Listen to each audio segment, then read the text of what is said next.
जय साईं राम। आज आप लोगों को बाबा की कृपा से एक सुंदर साई लीला सुनाऊंगी। ये साई संदेश से जुड़ा हुआ अनुभव आप कह सकते हैं। ऑल इन ऑल बाबा जी का एक्सपीरियंस है। और ये सुनाने से पहले बस एक चीज़ क्लियर करना चाहती हूँ। कल मैंने एक वीडियो डाल दिया था ना कि यू आर शामा, stop wandering here and there. तो बहुत सारे लोग मुझे मतलब डिवोटीज़ जो हैं वो पर्सनल पर मुझसे बहुत प्यार से बातें करते हैं। तो मैंने उनमें से किसी को भी मीन नहीं किया था, कहीं किसी को कन्फ्यूजन ना हो जाए, इसीलिए मैंने बता दिया। बस कल एक इंसिडेंट हुआ था कि मुझे एस्ट्रोलॉजी और प्रिडिक्शन करने के लिए फ़ोर्स किया जाता था। एंड जब मैंने नहीं किया तो उसमें से एक डिवोटी ने कहा कि if you are not going to do, I am going to file a complaint against you. तो इस चीज़ के बाद मुझे काफ़ी बुरा लगा और इसलिए मैंने वो वीडियो डाल दिया था। एल्स देन दैट बाकी लोगों से अपने ऊपर मत लीजिएगा, वो कुछ एक दो लोगों के लिए ही बनाया गया था। पर हाँ, इन जनरल एक अवेयरनेस कि आपके और बाबा के बीच में कोई नहीं है, वो सबके लिए था। That sentence was for everyone to understand.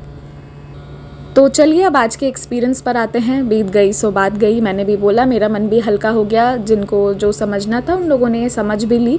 और प्यार से कोई किसी को कुछ भी बुलाए, कौवा बुलाए, कटोरी बुलाए, कुछ भी बुलाए मुझे वो मुझे चलता है, मुझे कोई दिक्कत नहीं है। हाँ, चलिए अब जो ये मैम हैं ये बाबा को बहुत मानती हैं। और बाबा को मानना मतलब हर किसी के उत्थान के लिए सोचते रहना, हमेशा मतलब सिर्फ सेल्फिश नहीं रहना, ये भी सोचना कि हाँ हम दूसरों का भी अच्छा कर सकें।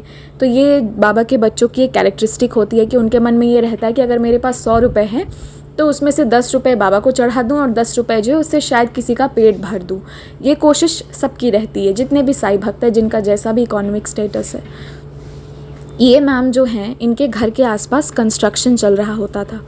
तो उन दिनों कंस्ट्रक्शन चल रहा था, वहाँ पर बहुत सारे लोग काम करने आते थे। कुछ लोग तो देखिए एक एडल्ट एज में होते हैं कि हाँ वो काम करने ही आते हैं, पर कुछ बच्चे भी आ जाते हैं, मतलब वो अभी ठीक से बड़े भी नहीं हुए हैं पर उन्हें जिम्मेदारी है, वो काम करने आते हैं। वैसे बच्चों को ये मैम क्या करती थी कि वहाँ जाती थी और खिलाती थी। कभी बिस्किट्स खिलाए, कभी फ्रूट्स खिलाए, और कभी जो भी इनके पास रहता था, कभी स्नैक्स ले गई, कभी खाना ले गई और उन बच्चों को खिलाती थी। वो बच्चे भी इनसे बहुत घुल मिल गए थे, काम करते थे, लेकिन हाँ एक ये था कि हाँ ये जो हैं ये आती हैं, एक अटैचमेंट जैसा कुछ हो गया था। तो उसी के बाद की बात है, एक दिन वो वैसे ही उन बच्चों के पास गई, उन्हें खाना ऐसे ही खिला रही थी, शायद बनानास या कुछ स्नैक्स दे रही थी वो।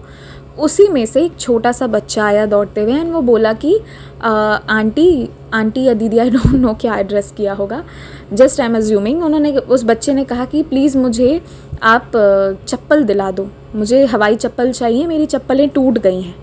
तो इन्होंने कहा ठीक है, मैं तुम्हें दिला देती हूँ, मैं कल ले आऊँगी। इन्होंने ऐसा कहा उस बच्चे को। और इन्होंने नोटिस किया कि वहाँ एक और बच्चा है जिसके पाँव ऐसे ही हैं, उसके पैरों पे भी चप्पल नहीं है। तो इन्होंने सोचा कि मैं इसके साथ साथ उसका चप्पल भी ले लूँगी।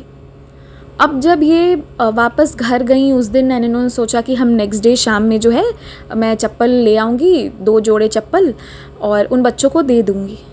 तो ये बात शाम की है, उन्होंने सोचा। अब अगले दिन सुबह होता है, तो नेक्स्ट डे सुबह संदेश में आता है कि तुम मेरे लिए हवाई चप्पल ले लेना, मैं किसी ना किसी रूप में ये स्वीकार करने आऊँगा। एंड ये सुनने के बाद इनके आंखों में आंसू थे कि जो मैं उन बच्चों को कर रही हूँ वो कहीं वो साईं के ही रूप हैं। साईं के रूप इन द सेंस कि बाबा सभी चीज़ों में, सर्वभूतों में व्याप्त हैं, वो सभी लिविंग नॉन लिविंग जो भी कह लीजिए सब में है।